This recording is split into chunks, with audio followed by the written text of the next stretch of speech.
Psaume 34, versets 1 à 3. Je bénirai l'Éternel en tout temps. Sa louange sera toujours dans ma bouche. Mon âme se glorifiera en l'Éternel. Que les malheureux entendent et se réjouissent. Exaltez l'Éternel avec moi et glorifions ensemble son nom.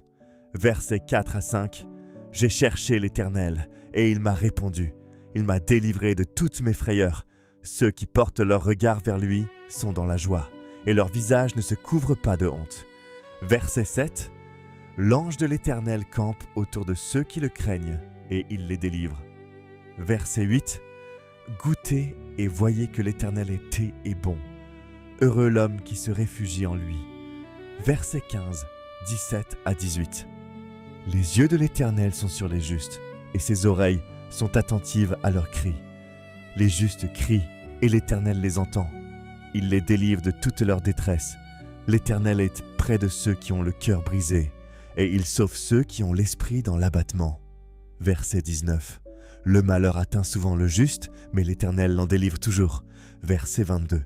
L'Éternel rachète l'âme de ses serviteurs, et tous ceux qui se réfugient en lui ne seront pas condamnés. Méditation.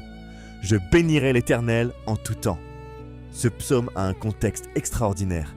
David l'a écrit quand il faisait le fou pour s'échapper d'un roi ennemi, au plus bas, dans l'humiliation totale. Et pourtant, je bénirai en tout temps. La louange en tout temps n'est pas un sentiment, c'est un choix, une décision. Je bénirai, verbe actif, décision. Goûtez et voyez. La bonté de Dieu s'expérimente, pas seulement se discute, pas seulement se croit. On la goûte, on la vit, on en témoigne. L'Éternel est près de ceux qui ont le cœur brisé, pas loin des faibles, près des cœurs brisés.